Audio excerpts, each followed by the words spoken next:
Aquí comienza Diálogos para el éxito empresarial con Miguel Obregón, el podcast que te permitirá impulsar tu negocio y sus estrategias.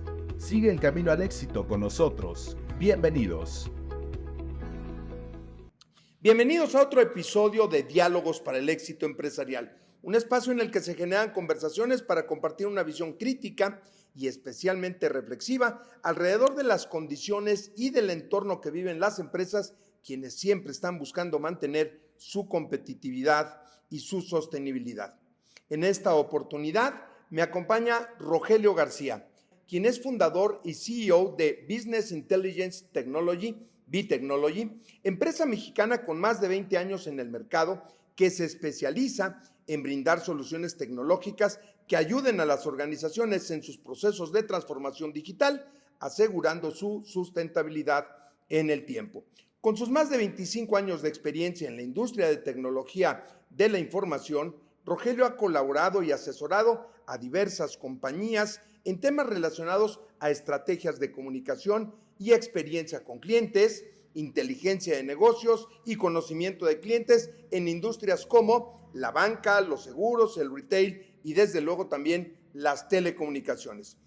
Rogelio posee una licenciatura en Ciencias de la Informática por el Instituto Politécnico Nacional en UPIXA y un MBA en el IPADE Business School. Entre sus áreas de interés se encuentran Big Data, Inteligencia Artificial, Spatial Analytics, Customer Experience, Transformación Digital e Innovación. Desde hace más de 10 años participa en el ecosistema emprendedor asesorando e invirtiendo en startups basadas en tecnología. Los que hemos tenido oportunidad de conocerlo, reconocemos su amplio bagaje y dominio en el campo de la tecnología y todo lo que gira alrededor de la misma. A mí personalmente me gusta mucho escucharle cuando da un punto de vista, ya que está lleno siempre de conocimiento real y sobre todo de una verdadera idea de hacia dónde van las tendencias empresariales de lo que yo llamaría la vanguardia tecnológica en las empresas clase mundial. Así que con esta amplia trayectoria se le puede definir como un empresario líder y un directivo de alto empuje en los diversos ámbitos de las tecnologías. Rogelio, bienvenido, qué gusto dialogar contigo. Bueno, muchas gracias, Miguel, por la introducción. Te luciste, por cierto. Gracias por la invitación y espero que esta charla sea de mucho interés para tu público habitual. Seguramente así lo será, Rogelio, porque como decía yo, pues normalmente conversamos, dialogamos con expertos que como tú tienen que ver con ese éxito empresarial y especialmente hoy en este ámbito, en este contexto en donde la tecnología es vital. Y para iniciar entonces esta conversación, Rogelio, me gustaría plantearte lo siguiente. Si hay un mundo en que la frase, la única constante es el cambio, es precisamente real, es en el mundo de las tecnologías. Tú lo has vivido en este mundo, como lo señalaba yo en tu semblanza, a lo largo de los últimos 25 años. ¿Cómo haces para sobrevivir y mantenerte vigente sin morir en el intento? Bueno, mira, creo que, como dices, la tecnología va avanzando muy rápido. En particular, yo creo que en los últimos 5 años ha sido abrumador el avance que hemos tenido. Es decir, cada vez los avances tecnológicos son mucho más rápidos. Como empresario, a veces es difícil seguir el paso de las nuevas tendencias, de las nuevas tecnologías. Sobre todo porque, perdón que te interrumpa tan rápidamente, en este sector las tendencias y los cambios son exponenciales. Correcto. Sí, siempre estamos dando así como saltos muy grandes. Pero en general yo dividiría las cosas en dos partes como para tratar de ubicarnos en dónde vale la pena enfocarme, sobre todo a nivel estratégico. Cuando hablo a nivel estratégico es que la tecnología, a final de cuentas, para mí es un medio, no es un fin. Y es un medio que tiene que agregar valor al negocio desde la estrategia del negocio. Es decir, debe estar en el eje central de una estrategia. No debe ser la estrategia en sí, okay, ¿no? Porque a veces ahí nos perdemos. Pensamos que la tecnología me va a resolver problemas que en realidad abarcan diferentes áreas del negocio. Por eso, pues, desde el punto de vista es más estratégico y obviamente... De alto nivel, ¿no? O sea, no es que hablemos de la estrategia de tecnología, sino la tecnología al más alto nivel. Y siempre sumada a la estrategia del negocio, porque entonces eso nos ayuda a entender qué va a aportar la tecnología a la estrategia, ¿no? Entonces, esta parte es importante. Entonces, en estos cambios a mí me gustaría tratar de diferenciar, que es una de las cosas que yo hago, en lo que yo llamo moda. Moda suena un poco despectivo, pero en moda me refiero a que hay como, vea, yo soy consultor al final de cuentas, tú también, Miguel, pero los consultores tendemos a siempre volver a envolver conceptos antiguos en cosas nuevas, ¿no? Entonces yo me acuerdo desde mis inicios, o sea, nosotros empezamos con Business Intelligence, de ahí nuestro nombre, pero vino el Business Intelligence, luego vinieron el Balance Scorecard, luego los KPIs y ahora hay otro que está muy de moda que no recuerdo. Todos estos es prácticamente lo mismo envuelto en nuevos conceptos, ¿no? Sí. Obviamente siempre se le suma algo, pero para mí esto entra más como en un tema un poco de moda, porque a final de cuentas, y muchas de las empresas que conozco nunca han terminado de implementar ninguna de estos cabalmente. Más sin embargo, las empresas siguen funcionando, siguen siendo exitosas y siguen siendo... Te detengo ahí porque citas un punto que a mi entender es crucial, ¿no? ¿Por qué se suspende, se corta o se sustituye incluso por una nueva tecnología, por una nueva corriente que aparentemente puede ser más valiosa? ¿Esto obedecerá, Rogelio, a no alcanzó lo que nosotros esperábamos? ¿En realidad esto que ahora lo sustituye es más poderoso? ¿Perdimos el ánimo? ¿Qué es desde tu experiencia lo que llega a suceder en esto que citas, donde eventualmente una gran cantidad de organizaciones no continúan con el esfuerzo? Yo probablemente podría agrupar 3 factores. El primer factor me parece que es que cuando definimos las estrategias no nos damos cuenta de que tiene que estar alineada toda la organización. Entonces, al no estar alineada toda la organización, cuesta mucho trabajo empujar, ¿no? Que ahí se liga con este siguiente factor, que es el factor humano. O sea, la tecnología por sí sola no me resuelve los problemas. Necesito a la gente que esté empujando esa tecnología, que esté definiendo y que la mantenga en el tiempo. Muchos de los proyectos fracasan porque piensan que eso es algo que se hace y ya funciona como si nada. No, en realidad tú lo implementas y luego tienes que seguir mejorándolo y explotándolo en el tiempo. Normalmente hacemos un proyecto, se termina y volteamos a otra cosa y al cabo del tiempo este proyecto dejó de ser valioso para la compañía, y entonces cuando deja de ser valioso para la compañía pienso en otra cosa. Y la tercera tiene que ver más con que sí, es decir, nos tardamos tiempo en implementar, es decir, los proyectos de tecnología no son sencillos porque impactan a las personas, ¿no? Ese creo que es uno de los grandes factores. Entonces, como impactan a las personas, muchas veces los proyectos, imagínate que los pensaste para 6 meses, porque además en 6 meses está la ventana de oportunidad para que el proyecto sea rentable y agregue valor.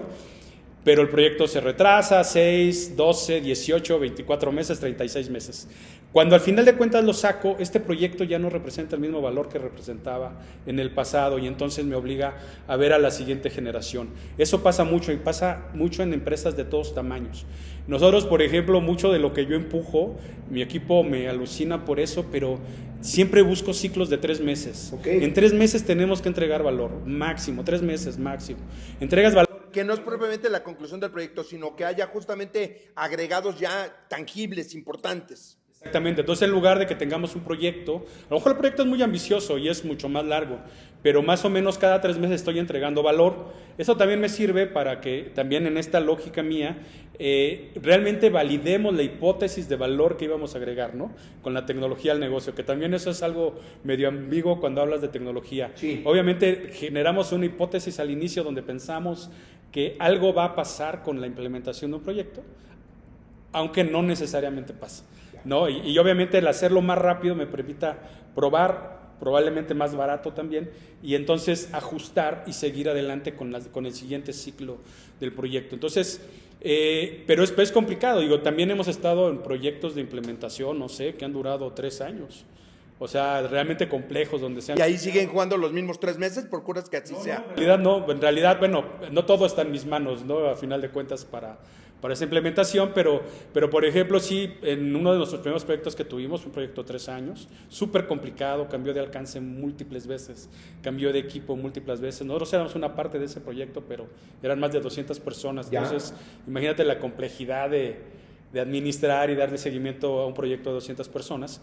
Pero bueno, al final fue un proyecto que salió bien, salió con valor, pero obviamente el valor no es el mismo que hubiera salido 2 años antes, ¿no? Claro. Entonces hay que ser muy cuidadosos con eso desde que hacemos la planeación y desde que hacemos la estrategia. Entonces, ya te hablé de algunos factores que están acá, y yo te decía que hay que distinguir de modas, regresando a la pregunta original, y lo que yo llamo tendencias, ¿no? Para mí una tendencia es algo que es irreversible, que es algo que sí o sí te tienes que montar ahí. Eso es como una ola. Dependiendo del momento en el que te montes en la ola, va a ser a la altura en la que estés. Y si te montas al final, te vas a montar cuando la ola esté empezando a hacer crash. Entonces, hablando de lo rápido que van las cosas, yo ahí pondría 2 cosas que me parece que cualquier empresario de cualquier nivel tendría que estar volteando a ver ahorita en tendencias tecnológicas. La primera es todo lo que se llama cómputo en la nube, el famoso cloud.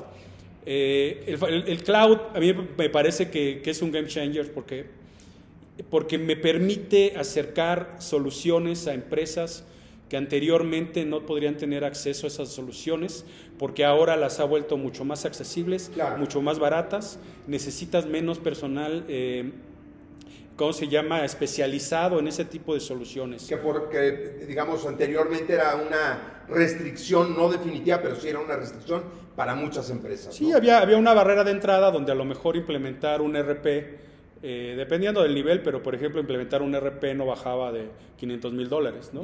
Ahora, no cualquier empresa, obviamente si hablamos de las empresas grandes, algunas medianas, eso es algo que pueden invertir, pero la mayoría de las empresas en el país no lo hacen. ¿No? Y la segunda gran tendencia, que bueno, está muy de moda y todo el mundo está hablando ahora de esto, ya sea por bien, por mal, por temor, por entusiasmo, por lo que quieras, es la inteligencia artificial. Curiosamente, la inteligencia artificial como la conocemos hoy día no hubiera sido posible sin el cómputo en la nube. Porque la inteligencia artificial no es nueva, o sea, teóricamente ya lleva tiempo trabajando, pero por ejemplo nosotros hemos tenido ya algunas experiencias con inteligencia artificial desde hace a lo mejor unos 10, 12 años.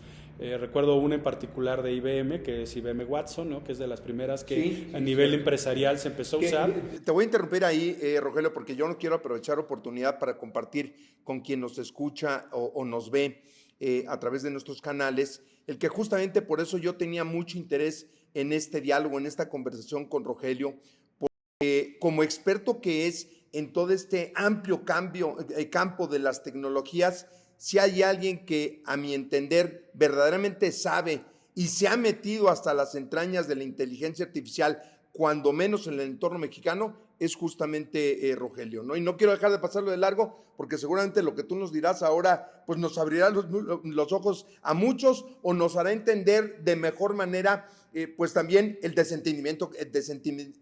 no entendimiento que existe en ese sentido, Rogelio. Sí, bueno, te platicaba de IBM Watson, que tuvimos algunas experiencias hace tiempo. Los proyectos eran extremadamente caros, en parte sí por la tecnología como tal, o sea, el software básicamente, pero sobre todo por la capacidad de cómputo que necesitas para que la inteligencia artificial funcione. Es inmensa, ¿no? Cuando digo inmensa, es inmensa y no va a tener límite en el futuro. De ahí que, por ejemplo, la nube haya facilitado todo esto, porque pues ahora a nivel personal tú puedes usar, no sé, ChatGPT, que es gratuito, como muchos sabemos.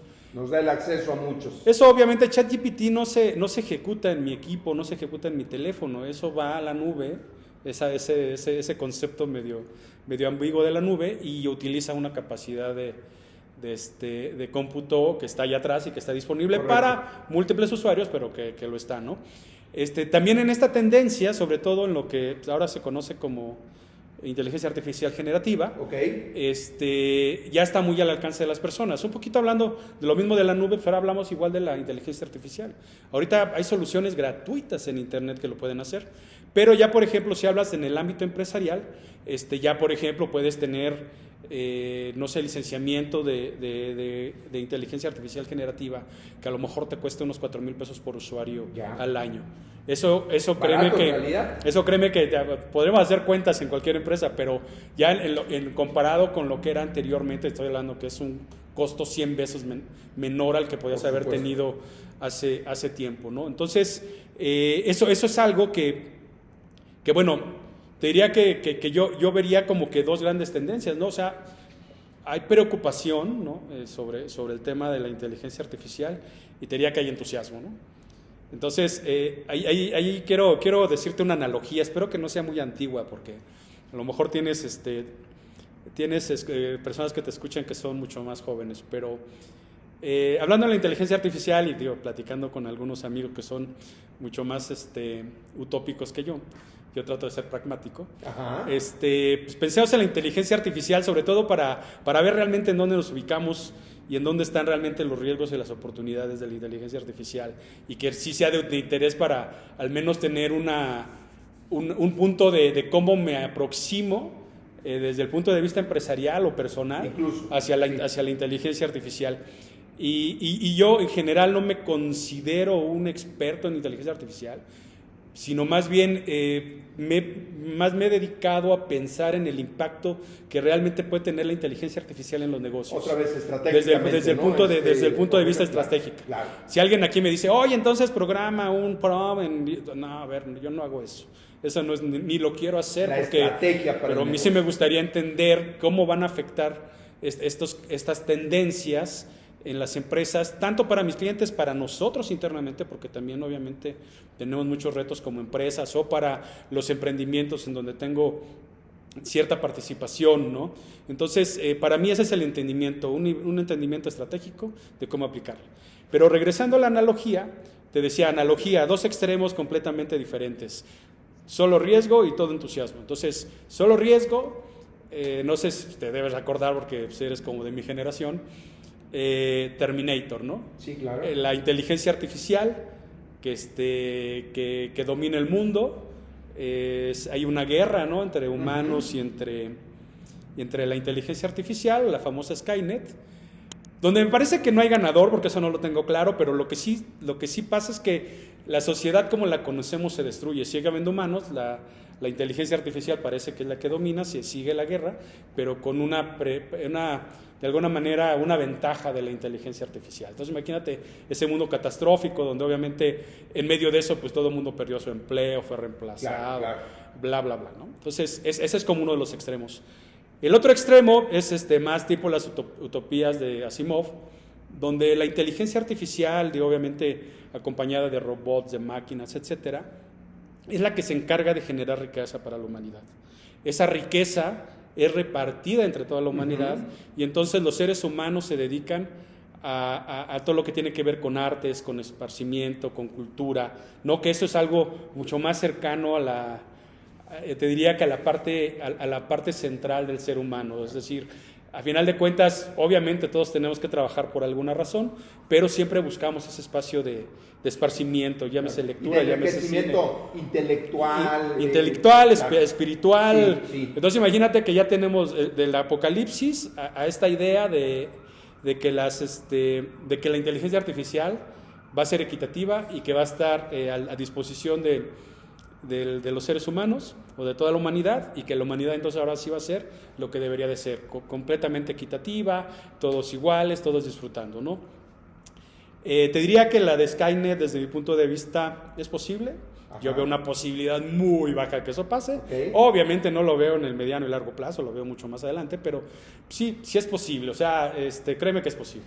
Ahora sí que cuando hablabas de generaciones, Rogelio, para futuras generaciones en las cuales no nos alcance, ¿verdad? Sí, seguramente. Creo que es posible, pero también es muy probable que el ser humano termine de nuevo con el planeta como lo conocemos mucho antes. Pero es posible. Es posible. Es una inteligencia artificial súper avanzada y hay riesgos ahí, hay gente que ha hablado de esos riesgos, etcétera, ¿no? El otro extremo te diría que es imposible.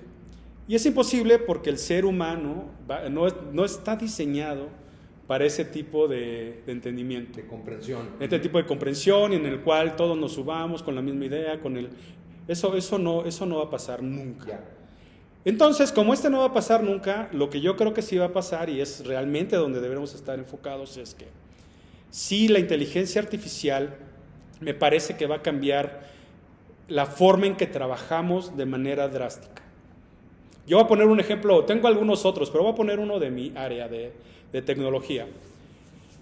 La inteligencia artificial hoy día, nosotros por ejemplo usamos un software que se llama Copilot, Copilot desde Microsoft. Sí. Copilot lo montamos sobre nuestros repositorios, donde tenemos ya software desarrollado por nosotros, por nuestros ingenieros.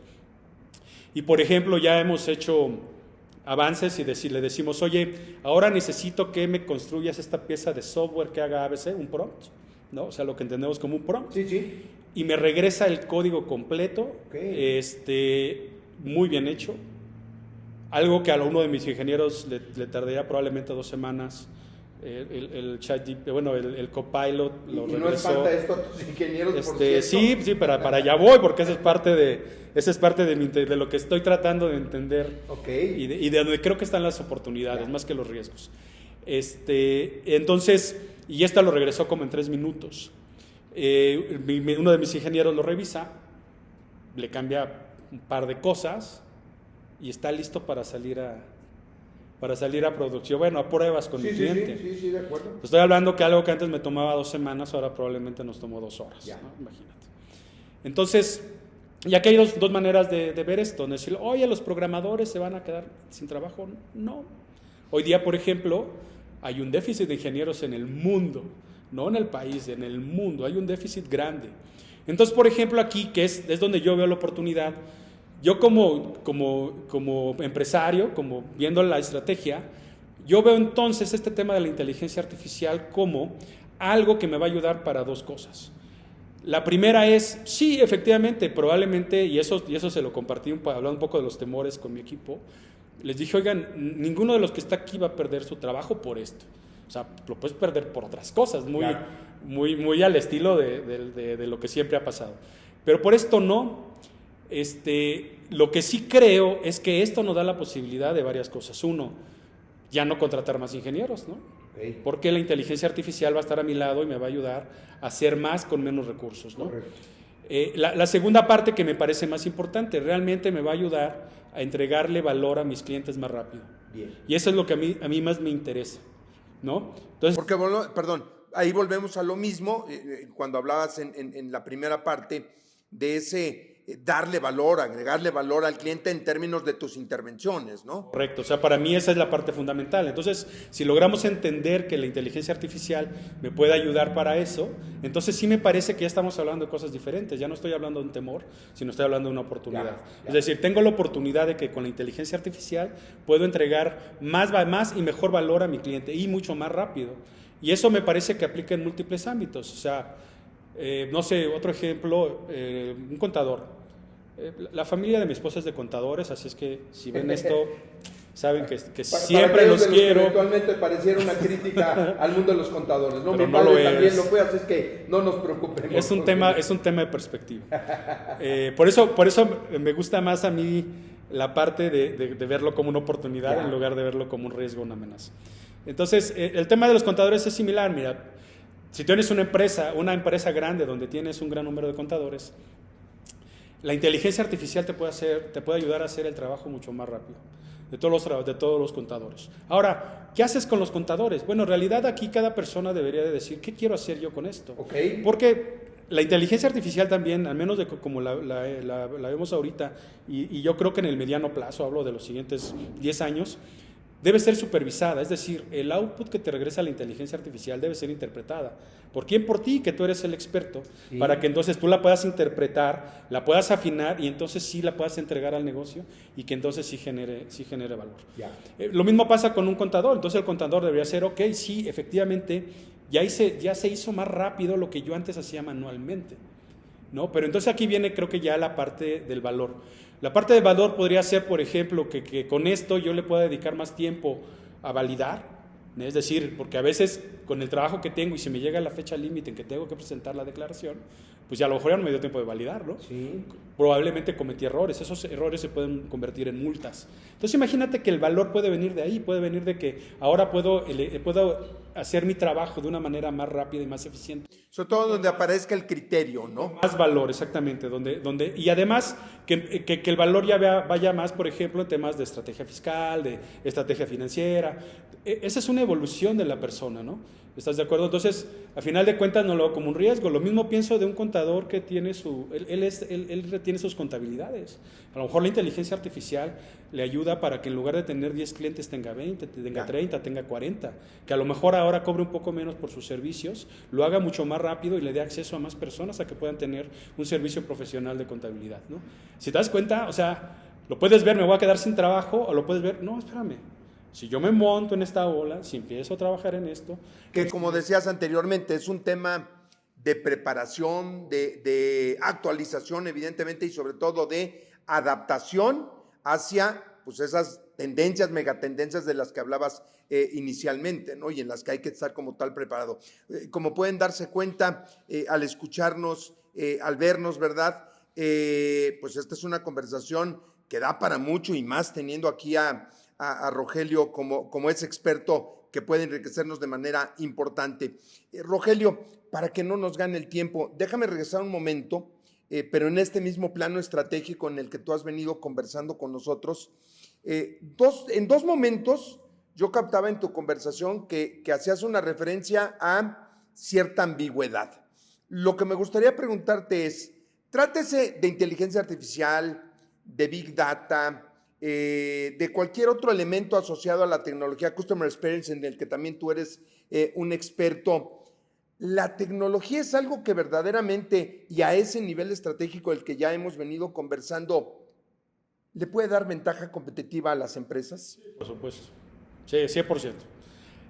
Mira, creo que aquí digo, obviamente hay muchos retos. Yo como lo veo, sobre todo en esta época que como dices, con los cambios tan rápidos es... A mí donde yo se veo un riesgo en todo esto, realmente lo veo para todos, para los individuos, para las empresas de cualquier tamaño, para la sociedad en sí y para el país, es que si no adoptamos rápidamente y adaptamos nuestros modelos de negocio al uso de esta tecnología, lo que realmente va a pasar es que los gaps se van a empezar a hacer mucho más amplios. Okay. ¿No? Es decir, el gap entre la empresa muy grande que obviamente tiene los recursos y que puede implementar se puede dar el lujo de fallar múltiples veces, contra el gap de la empresa mediana grande que estaba ahí a punto de alcanzarlo, se puede hacer mucho más grande.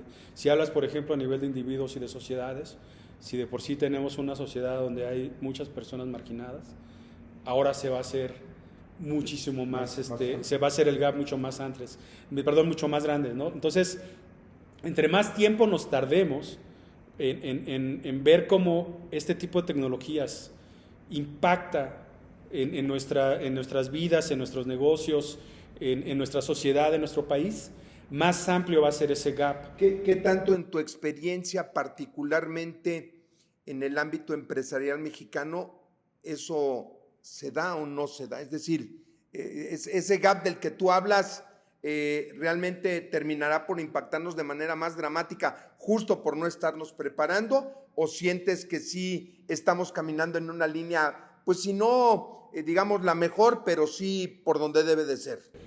Mira, yo la verdad no soy muy optimista en esto. Okay. Me parece que, digo, tú te dedicas a esto, Miguel.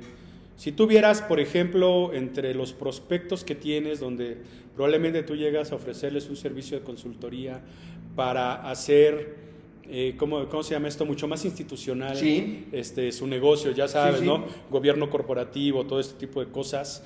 Y si vieras, por ejemplo, las empresas de buen tamaño, o sea, probablemente una empresa que ya factura, no sé, más de 300 millones de pesos al año, y si vieras los que te rechazan y los que te aceptan, te podrían dar una idea de ese gap. En mi experiencia, por ejemplo, solamente 2 de cada 10 de ese tipo de empresas están dispuestas a invertir en tecnología. Las otras, como no están institucionales, ven la tecnología como un gasto, lo ven como un pain. Obviamente no es gratis que tengan esa visión. Sí, por supuesto. Ha habido frustración en el pasado por la tecnología causada por algunas malas experiencias de proyectos, ¿no? Etcétera. Pero me parece que yo sí creo que mientras que no se profesionalicen las empresas en México, no sé, yo creo que más del 90% de las empresas en México siguen teniendo una estructura familiar. Totalmente. Donde no hay un gobierno corporativo, por ejemplo. Entonces, imagínate que dentro de esas empresas habrá algunos con mucha visión, pero habrá otros que dicen, no, ¿sabes qué? A mejor no le movamos, el negocio sigue funcionando y seguimos, cada quien sigue retirando sus dividendos, sus sueldos, lo que en la familia se le da importancia y ahí se queda. Entonces, a mí me parece que ahí sí hay muchos riesgos. Y ya ni siquiera hablamos de la informalidad, de empresas informales, empresas más pequeñas, ¿no? ¿Y quién puede sacar ventaja de eso, Rogelio? Evidentemente, habrá quienes al montarse en la tendencia puedan sacar ventaja, pero como tú también estás metido muy en el terreno del emprendimiento, del ecosistema del emprendimiento, ¿crees que por ahí surgirán algunos que capitalizando esa oportunidad realmente marquen pauta? Sí, mira, el tema de que ese es otro tema, ¿no? Yo también ahí divido las empresas en dos, ¿no? Hay empresas que nacen tecnológicamente, es decir, la tecnología forma parte de su core. Son inherentes. Son inherentes a la tecnología.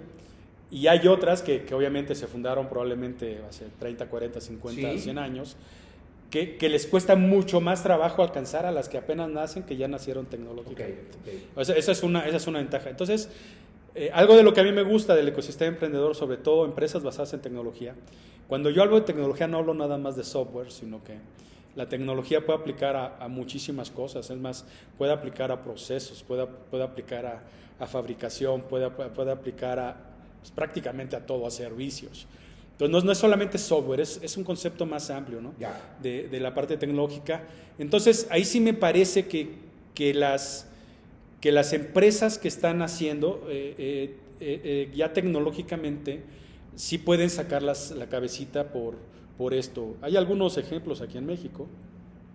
Creo que tenemos un vicio en eso, que es las historias que conocemos de emprendimiento, las muy famosas, pues son, ya sabes, las que vienen de Silicon Valley, la que me digas, los Uber, los Facebook, los unicornios, ¿no? Los unicornios. Y entonces, de repente nos perdemos un poco en tratar de replicar eso en un país donde no tenemos ni los recursos, ni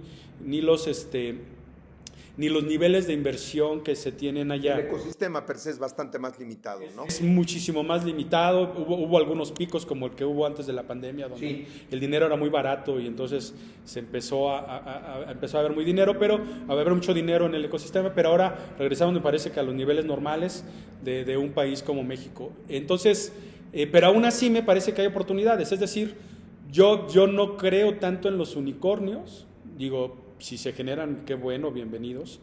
Pero creo más en este tipo de empresas que vienen a resolver un problema en particular, es decir, que están basadas en resolver algo en específico de la sociedad. Más práctico y focalizado, ¿no? Que se enfocan en generar valor para sus clientes y para sus inversionistas, más que en convertirse en un unicornio, ¿no? Porque los unicornios que siempre se convierten aquí no por ventas, sino por inversión, es decir, salía la ronda 1 y la evaluación fue de 30 millones, en la 2 fue de 300, en la 3 fue de 3,000, ¿no? Oye, ¿y cuánta utilidad genera? No, estoy en pérdidas. Está bien, es el modelo de unicornios y algún día explotará y algún día se capitalizará. Muchos van a fallecer, otros van a prevalecer, está bien. Pero en medio de eso me parece que hay muchos temas interesantes que a lo mejor enfocando más en agregar valor al usuario final, en ponerle atención a lo mejor a un crecimiento orgánico, antes de a un crecimiento por inversiones. Me parece que ahí hay una gran oportunidad para el país, porque sí, probablemente como país podamos generar 2 o 3 unicornios, no sé, en 10 años. Pero me parece que de las otras empresas podemos generar miles. Y miles de empresas que pueden dar cientos de miles de trabajos, pero además trabajos distintos. Que aquí también, de nuevo, hablando de gaps, es lo mismo que ha estado pasando. O sea, no sé, cuando llegaron todas estas aplicaciones colaborativas, ¿no? De estas tipo Uber, Rappi, la que me digas, que dijeron, oye, le van a quitar el trabajo a no sé qué. No, la verdad es que dieron muchos trabajos. El problema es el tipo de trabajo que dan.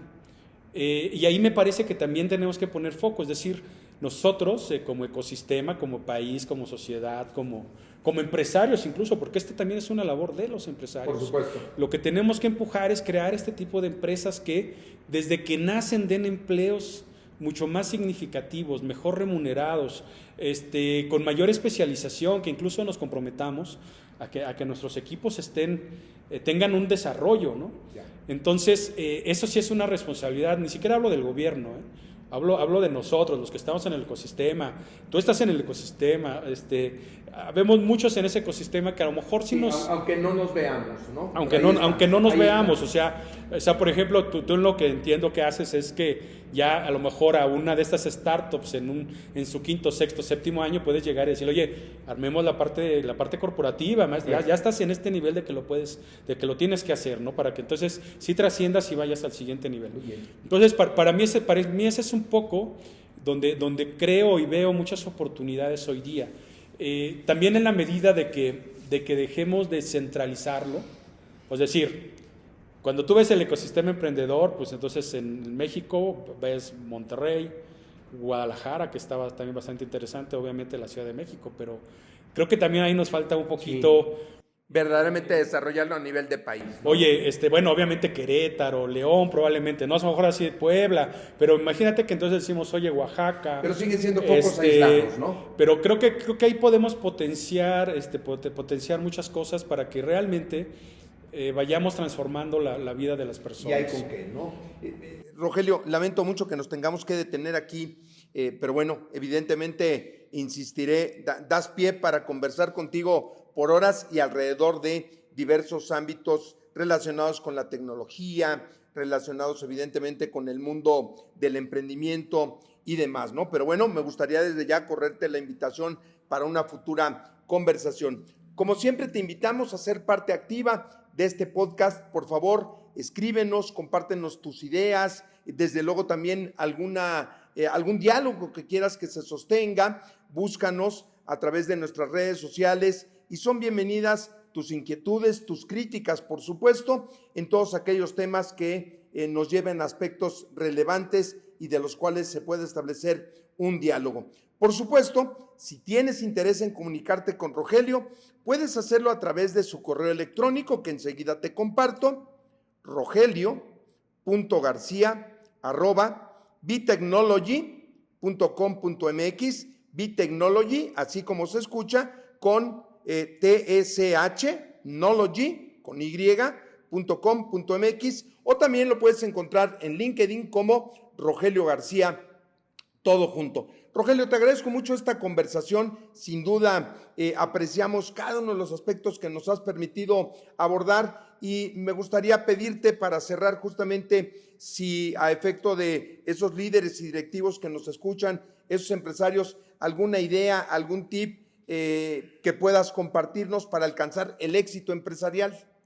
Bueno, yo lo que al final de cuentas diría aquí es, estamos en una época de muchas oportunidades, entonces me parece que en la medida que como directores, como dueños, como C-levels de las empresas, veamos esto como una oportunidad, no como una amenaza, vamos a tener mucho más éxito al momento de decidir cuáles son las iniciativas que valen la pena implementar en nuestra organización y obviamente ejecutarlas de la mejor manera. Entonces, veamos esto como una oportunidad. Creo que estamos en una época de grandes oportunidades y es algo que a mí me tiene entusiasmado, aunque no lo parezcas, no suelo ser muy, muy efusivo, pero me tiene entusiasmado porque me parece que sí estamos en una época donde en 10 años vamos a recordar, no sé, el 2024, 2025 como los años donde se cambió la tendencia de la humanidad. Me queda muy claro, Rogelio, sobre todo al estar contigo acá en tus instalaciones, con todo lo que has podido desarrollar y que es una clara evidencia de eso que tú dices. No es tan evidente tu entusiasmo, pero para mí, por supuesto que sí lo es. No olvides que también puedes vernos a través de nuestro canal en YouTube. Hasta pronto y muchísimas gracias. Gracias por su atención. Esto fue Diálogos para el Éxito Empresarial. Pon en práctica aquello que ha sido valioso para directivos y empresarios y que de mismo modo puede serlo para ti.